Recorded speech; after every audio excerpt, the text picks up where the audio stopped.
अस्सलामुअलैकुम। बोल न्यूज़ के साथ मैं हूं अफशीन कुरैशी और मैं हूं सहर फातिमा। हेडलाइंस आप जान चुके हैं। बुलेटिन का बाकायदा आगाज करेंगे और आगाज में आपको बताएं कि कौमी असम्बली का ऐवान मछली बाजार बन गया। ऐवान में 7 ऑर्डिनेंसेस पेश किए गए। अपोजिशन का शदीद एहतजाज, शोर शराबा, एजेंडे की कॉपियां तक फाड़ दी। उमर अयूब बोले, यकदम ऑर्डिनेंस पर ऑर्डिनेंस आ रहे हैं, क्या पता आधा मुल्क ही बेच दें। आजम नज़ीर तारड़ ने जवाब दिया, IMF और यूरोपियन यूनियन को चिट्ठियां लिखने से मुल्क नहीं चलेगा। ओपोजिशन के शोर शराबे के दौरान ऑर्डिनेंस की मुद्दत में तौसी की करारदाद मंजूर कर ली गई। कौमी असम्बली का इजलास, निजकारी समेत 7 मुख्तलिफ ऑर्डिनेंस पेश किए गए तो अपोजिशन सरापा एहतजाज हो गई, शोर शराबा किया और एजेंडे की कॉपियां फाड़ दी। उमर अयूब बोले, यकदम ऑर्डिनेंस पर ऑर्डिनेंस आ रहे हैं, क्या पता आधा मुल्क ही बेच दें। ये ऑर्डिनेंसेस पाकिस्तान को बेचने के लिए है। हम लोग ऑन रिकॉर्ड ये लाना चाह रहे हैं और तारीख खुद को याद करेगी कि इन्होंने पाकिस्तान को। आसम नज़ीर तारड़ ने कहा, आपको अपने गिरबान में झांकना होगा, रवैया दुरुस्त करें। IMF और यूरोपीय यूनियन को चिट्ठियां लिखने से मुल्क नहीं चलेगा। तस्वीरें उनकी ले जो पाकिस्तान से गद्दारी कर रहे हैं, जो पाकिस्तान की मईशत को डुबोना चाहते हैं। अपने गिरबान में भी देखिए, IMF को चिट्ठियां लिखने से, पाकिस्तान के प्रोग्राम्स बंद कराने से, EU को चिट्ठियां लिखने से और GSP प्लस को बंद कराने से मुल्क नहीं चलेगा। ये मुल्क दुश्मनी छोड़ना पड़ेगी आपको। PPP के नवीद कमर ने भी ऑर्डिनेंसेस के मवाद, जबकि खुर्शीद शाह ने तरीक़ाकार पर एतराज़ उठा दिया। मैं एग्री कर रहा हूँ अपोजिशन के साथ। ऑर्डिनेंस में हुकूमतें नहीं चलती जी। ये ऐवान कानून बनाने के लिए है और इस पे कानून के तहत लेजिस्लेशन होनी चाहिए। असद कैसर ने भी हुकूमती इक़दाम को इक़दाम रूल्स की खिलाफ वर्जी करार दे दिया। ये रूल्स को वायलेट कर रहे हैं, इसको कुछ पता नहीं है। कोई एडवांस में आपने कहा कि उसका टाइम देना होता है, इस तरह जो नहीं बिल लेके आते हैं, ये मुजम्मत करते हैं। अपोजिशन के शोर शराबे के दौरान ऑर्डिनेंस मंजूर कर ली गई। मुल्क दुश्मन जमात पाकिस्तान तहरीक इंसाफ ने अमेरिका में IMF के दफ्तर के बाहर मुजाहरा किया, पाकिस्तान की इमदाद बंद कराने की कोशिश की। ऐसा कहना था वजीर इत्तलात अता तारड़ का। प्रेस कॉन्फ्रेंस में उनका मजीद कहना था कि पाकिस्तान की फौज के खिलाफ मजमूम मुहिम काबिल मजम्मत है। पाक फौज हमारा दिफाई इदारा है। उनका कहना था कि ब्रांडेड फैशनेबल क्राउड न्यूयॉर्क में पाकिस्तान के खिलाफ हर्जा सराई करने निकला है। दुश्मन जमात जिन्होंने 9 मई के हमले करके शुहदा की यादगारों को मस्मार किया था, वो इस IMF के प्रोग्राम को साबोटाज करने पे तुले हुए हैं। मुट्ठी भर शरपसंद अनासिर बैरून मुल्क जो मुकीम हैं, उन्होंने आज जो घिनौनी, मकरू और कभी हरकत की है कि IMF और वर्ल्ड बैंक की बिल्डिंग के बाहर अमेरिका में एहतजाजी मुजाहरा किया है कि पाकिस्तान को इमदाद ना दी जाए। और आप जुर्रत देखें कि पाक फौज के खिलाफ, इस मुल्क की फौज के खिलाफ बाहर के मुल्क में आप एहतजाजी मुजाहरा कर रहे हैं। वाह। और IMF को क्या कह रहे हैं कि हमारे सियासी लीडर को आजाद किया जाए, तब पाकिस्तान को इमदाद दें, वरना पाकिस्तान को इमदाद ना दी जाए और पाकिस्तान के साथ मुआहदा ना तय किया जाए। पंजाब असम्बली ऐवान में इलेक्शन चोरी के अल्फाज पर हंगामा मच गया। एजाज शफी का कहना था कि अगर आप सीधे रास्ते पर होते तो हमारा इलेक्शन चोरी ना करते। राना आफ्ताब ने कहा कि इलेक्शन कमीशन ने उनके रुकन उमैर वसी का मैंडेट भी छीन लिया है। स्पीकर मलिक अहमद खान ने कहा कि जब आप हुल्लड़बाजी करते हैं तो 12 करोड़ अवाम के हुकूक का इस्तेहसाल करते हैं। पंजाब असम्बली में हुकूमत और अपोजिशन के दरमियान शोर शराबा, इलेक्शन चोरी के अल्फाज पर हुकूमती और अपोजिशन बेंचों पर मेंबरान की जानिब से शोर मच गया। रुकन असम्बली अहमद खान बचर का कहना था कि कैदियों की मुलाकात पर पाबंदी से पंजाब में तहरीक उठेगी। अपोजिशन रुकन वकास मान ने पंजाब असम्बली में UNO में इस्लामिक फोबिया पर तहरीक पेश करने की कोशिश की तो स्पीकर ने इजाजत देने से इनकार कर दिया। राना आफ्ताब ने कहा, असम्बली रुकन उमैर वसी के बुलाए बगैर इलेक्शन कमीशन ने दोबारा गिनती करके एक तरफा नोटिफिकेशन जारी कर दिया, स्पीकर नोटिस लें। स्पीकर मलिक मोहम्मद अहमद खान ने कहा कि स्पीकर के पास इख्तियार है कि वो RO की दरखास्त पर बात करे, जब इलेक्शन मुतनाज़ा होगा तो उसे ट्रिब्यूनल पर लेकर जाएगा। एजेंडा मुकम्मल होने पर स्पीकर ने इजलास गैर मुअय्यना मुद्दत के लिए मुलतवी कर दिया।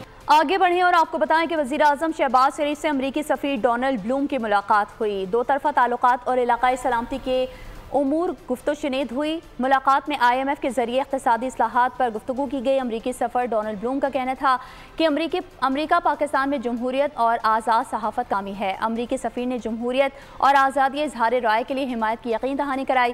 दौरान मुलाकात निजी सेक्टर के तहत मौशी नमू के अलावा मौसमियाती तब्दीली के असरात से निमटने के लिए मुख्तलिफ मनसूबों में इश्तराक पर भी गौर किया गया।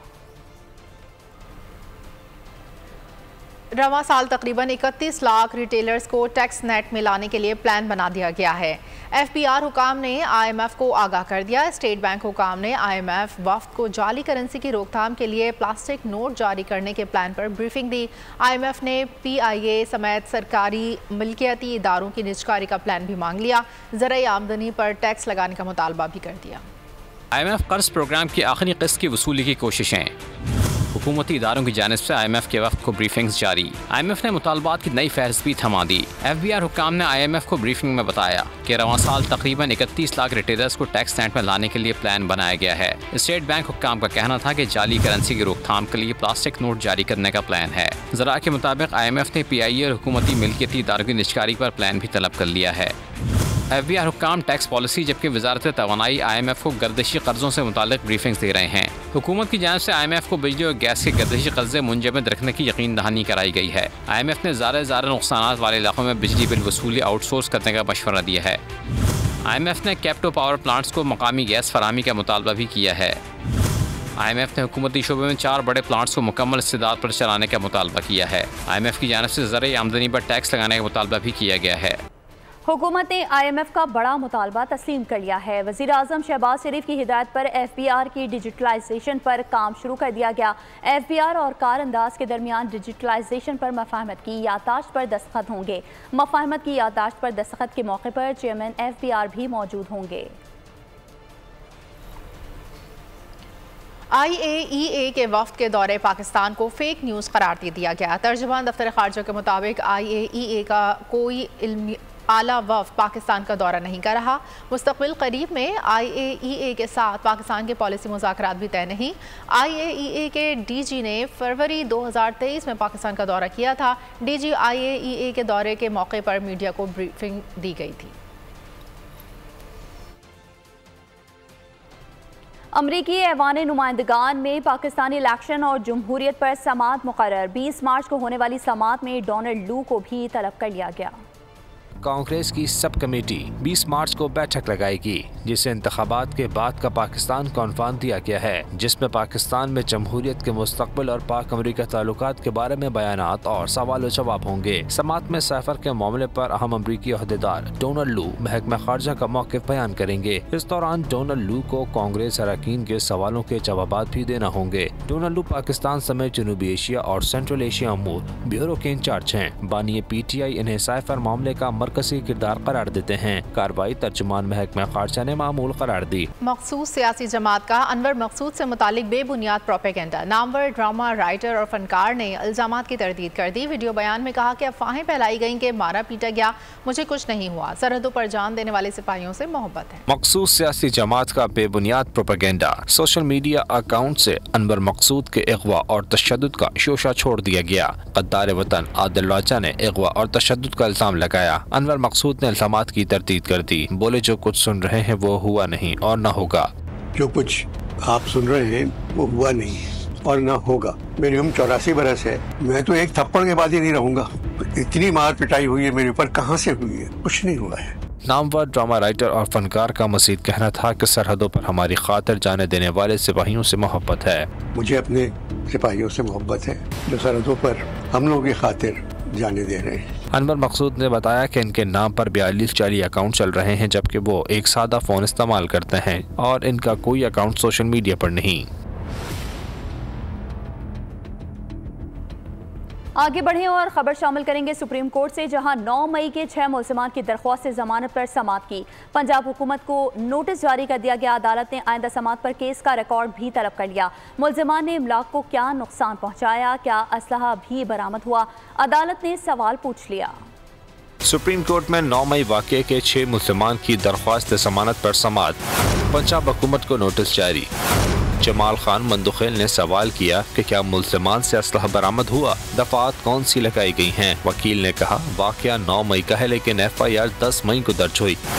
मुल्ज़िमान किसी सियासी जमात के अहदेदार नहीं बल्कि दुकानदार हैं। जस्टिस हसन अजहर रिजवी ने कहा CCTV फुटेज से शनाख्त करके मुल्ज़िमान को पकड़ा गया है। क्या मुल्ज़िमान से इनके मोबाइल फोन बरामद किए गए? बाद अज़ां समाअत गैर मुय्यना मुद्दत तक मुलतवी कर दी गई। मौसम बहार की मुल्की शजरकारी मुहिम का आगाज़ कर दिया। खिताब में कहा कि मौसमियाती तब्दीली का सबसे ज़्यादा नुकसान पाकिस्तान को हुआ। 10,000 जानें ज़ाया और अरबों डॉलर का नुकसान हुआ। गुज़िश्ता हमारी हुकूमत का हदफ 24 करोड़ दरख्त लगाने का था। इस साल तादाद दुगनी करने का इरादा है। लगाकर पूरे मुल्क में मौसम बहार की शजरकारी का मुल्क गीत प्रोग्राम का इफ्तिताह किया है। हमारी पिछली हुकूमत का हदफ 24 करोड़ दरख्त लगाने का था और इस साल इंशाअल्लाह हम इस तादाद को दुगना करने का इरादा रखते हैं। Global climate risk index report के मुताबिक पाकिस्तान दुनिया का 5वां सबसे ज्यादा मौसमियाती खतरात का शिकार मुल्क है। मौसमियाती तब्दीलियों की वजह से तकरीबन 10,000 जानें अल्लाह को प्यारी हुई और मुल्क पाकिस्तान की मईशत को और माशरत को अरबों डॉलर का नुकसान हुआ। महंगाई पर कंट्रोल के लिए इक़दामात। वज़ीर मनसूबाबंदी हसन इकबाल ने डिप्टी कमिश्नर के रेट्स पर अमल दरामद के लिए ऐप बनाने की हिदायत कर दी। कहा हर शहरी को अपने शहर में DC रेट तक रसाई दी जाएगी। हर माह डिमांड पर कबल अज़ वक्त वर्किंग की जाए। हुकाम ने ब्रीफिंग में बताया रमज़ान से कबल सप्लाई बेहतर हो जाए तो यकायक कीमतें ना बढ़ें। और रहमतों के महीने में महंगाई की जहमत बढ़ गई। इदारा शुमारियात ने अदादो शुमार जारी कर दिए। रवां हफ्ते क्या क्या महंगा हुआ जानते हैं इस रिपोर्ट में। रमज़ानुल मुबारक के पहले अशरे में महंगाई का राज। एक हफ्ते में महंगाई की शरह में 1.35% का इजाफा हो गया। इदारा शुमारियात ने हफ्तावार बुनियादों पर महंगाई के आदाद शुमार जारी कर दिए। महंगाई की मजमूई शरह 32.89% तक पहुँच गई। एक हफ्ते में 18 अशिया ज़रूरी कीमतों में इजाफा हुआ। एक हफ्ते में 10 अशिया की कीमतों में कमी रिकॉर्ड की गई। गुज़िश्ता हफ्ते टमाटर की फ़ी किलो कीमत में 30 रुपये तक इजाफा रिकॉर्ड किया गया। केले फ़ी दर्जन 34 रुपये तक और अंडे फ़ी दर्जन 19 रुपये तक महंगे हुए। LPG के घरेलू सिलेंडर के नर्ख में 146 रुपये 71 पैसे का इजाफा हुआ। लहसुन की फ़ी किलो कीमत में 22 रुपये तक इजाफा हुआ। आपको बताते चलें कि कराची के शहरी इस वक्त आवारा कुत्तों के रहमो करम पर हैं। KMC ने कुत्तों की नसबंदी का काम भी रोक दिया और आए दिन के वाक़यात बढ़ते ही जा रहे हैं। और मज़ीद देखते हैं इस रिपोर्ट में। पाकिस्तान का सबसे बड़ा शहर आवारा कुत्तों की ज़द में है। रोज 200 से 250 कुत्ते के काटने के वाक़यात इंतजामी गफलत को जगाने की कोशिश करते हैं, लेकिन मजाल है जो किसी के कान पर जूं भी रेंग जाए। अब किस किस से शिकायत करें? अब हमारी बेसिक नीड्स ही पूरी नहीं हो रही तो ये कुत्ते अब हमसे इनसे भी जान नहीं छोड़ा पा रहे। कुत्ता जो है बासानी इंसान को मार रहा है, लेकिन इंसान जो है वो कुत्ते को नहीं मार सकता। जानवरों के हुकूक की अलमबरदार NGOs और बाज मारूफ शख्सियात कुत्तों को मारने के हक में नहीं। उनके नजदीक कुत्तों की नसबंदी ही मसले का वाहिद हल है, लेकिन कुत्तों की तादाद है कि मुसलसल बढ़ती चली जा रही है। कुत्तों की आबादी को कम करना, कुत्तों को वैक्सीनेट करना रेबीज के खिलाफ, ये बहुत बड़ा काम है और ये सिर्फ और सिर्फ हुकूमत की जिम्मेदारी है। शहर में कुत्तों की नसबंदी के लिए 3 मराकज कायम हैं, मगर काम महीनों से ठप पड़ा है। मेयर कराची मुर्तजा वहाब बज़िद हैं कि कुत्तों की नसबंदी के मराकज काम कर रहे हैं। अपने कराची के चंद अस्पताल जो KMC के उसके अंदर प्रॉपर हम रेबीज कंट्रोल के सेंटर्स भी स्टैब्लिश करें, तो इंशाल्लाह आइंदा आने वाले चंद हफ्तों में आप इस हवाले से बेहतरी देखेंगे। पिछले साल कुत्ते के काटने से 42,000 अफराद मुतासिर हुए और 42,000 शहरी रेबीज से जाँ बहक हुए। एहतियात इलाज से बेहतर है और रेबीज के मामले में तो एहतियात निहायत जरूरी है। बढ़ती आबादी के साथ साथ सड़क पर कुत्तों की तादाद तेजी से बढ़ रही है। अगर अब भी इसका सदेबाब न किया गया तो पिछले सालों की तरह मजीद जाने जाया होने का खदशा है। आगे बढ़ेंगे और अब बात करते हैं फिरोजवाला की, जहां पर इमामिया कॉलोनी रेलवे फाटक पर फ्लाईओवर प्रोजेक्ट का इफ्तिताह वफाकी वजीर राना तनवीर हुसैन ने किया। मजीद जानते हैं अली राना से, जो इस वक्त MPA पीर अशरफ रसूल के साथ मौजूद हैं। जी अली, आगाह कीजिएगा। जी बिल्कुल, मैं इस वक्त फ़िरोज़वाला में मौजूद हूँ, जहाँ पर एक दरीना मसला जो फ़िरोज़वाला की आवाम का था वो हल हो चुका है और आज उसका इफ्तिताह है। और ये मसला क्या था, ये इमामिया कॉलोनी फाटक जो था वो आए दिन बंद रहता था, जिसकी वजह से काफ़ी ट्रैफिक जाम रहती थी और उसके ऊपर जो है फ्लाईओवर बना दिया गया है और आज उसका इफ्तिताह जो है वो राना तनवीर साहब वफाकी वज़ीर करेंगे। इसको बना दिया, वरना ये 70 साल से ये मसला चला आ रहा था और पाकिस्तान में जो है ना पूरे खैबर से लेकर कराची तक जो GT रोड में ये वाहिद जो जगह बच गई थी। लेकिन 2017 में भी हमने इसको मंजूर कराया था, काम शुरू टेंडर भी हो गया था। दोबारा फिर यहाँ से अपोजिशन में कोशिश करते रहे। जब PDM की गवर्नमेंट बनी उस वक्त इसको करके और जिस तरह शहबाज साहब ने इफ्तिताह किया और 8 महीने 7 महीने में इसको मुकम्मल किया। और जी बिल्कुल, आपने पीर अशरफ रसूल MPA साहब की बात सुनी। उनका कहना है कि ये जो मसला था ये अवाम के लिए बहुत ज़्यादा अहम मसला बन चुका था, जिसको हमने ख़त्म भी किया है और ये रोड भी चालू हो चुका है। और GT रोड जो है ये मेन GT रोड है जो मेन गुजरांवाला और लाहौर को लिंक करता है। इसको आज खोल दिया जाएगा और ट्रैफिक चालू हो जाएगी। जी, रमज़ानुल मुबारक के शुरू होते ही जलेबी, खजला और फेनियों की मांग में फ़रोख्त में इजाफा हो जाता है। शहरी सहरो अफ्तार में दूध के साथ मीठी और फीकी जलेबी, खजला और फेनिया दूध के साथ इस्तेमाल करते हैं क्योंकि ये खुश जायका होने के साथ साथ मुफीद और मुतवाज़न खुराक भी है। इस वक्त हम हमारे साथ मौजूद हैं ताजिर और उनसे जानते हैं कि ताजिर भी यही कहते हैं कि रमज़ानुल मुबारक में इन अशिया की मांग बढ़ जाती है क्योंकि ये मुतवाज़न और लजीज भी होती हैं। अदनान सईद चौधरी आगाह कीजिएगा। जी बिल्कुल, रमज़ानुल मुबारक के सैर और रफ्तार में फीकी, जलेबी और फेनिया और कजला की जो है वो फ़रोख्त में इजाफा हो जाता है क्योंकि ये एक ताकतवर ग़िज़ा है और लोग इसे जो है वो सैर और रफ्तार में ज़्यादा इस्तेमाल करते हैं। और यहाँ पर हमारे साथ जो है वो एक दुकानदार मौजूद है जो इसकी तैयारी में जो है वो हम उनसे जानते हैं कि वो कितनी तादाद में रमज़ान शरीफ में जो है ना वो तैयार हो रही हैं। जी बिल्कुल, रमज़ान मुबारक के मौके पर फेनिया, फीकी, जलेबी और खजले की तादाद में इजाफा हो जाता है। लोगों की इसकी डिमांड बढ़ जाती है क्योंकि ये मुफीद और ताकतवर ग़िज़ा है। इस वजह से लोग इसे नहायत ही ज़्यादा तादाद में हमारे से ख़रीद के लेके जाते हैं। सैर अफ्तार में इसकी खरीदो फरोख्त होती है। अच्छी ग़िज़ा है, ताकतवर ग़िज़ा है, लोग इसकी डिमांड करने लग जाते हैं और नहायत मुफीद है। जी बिल्कुल, जैसा कि आपने दुकानदार से ये सुना कि फीकी, फेनिया और जलेबियाँ उसके साथ साथ जो है वो ये ज़्यादा सैर और इफ्तार में इस्तेमाल की जाती हैं क्योंकि ये एक ताकतवर ग़िज़ा के तौर पर लोग इस्तेमाल आपका बहुत शुक्रिया। सब्सक्राइब करें और बेल दबाएं ताकि कोई खबर रह न जाए।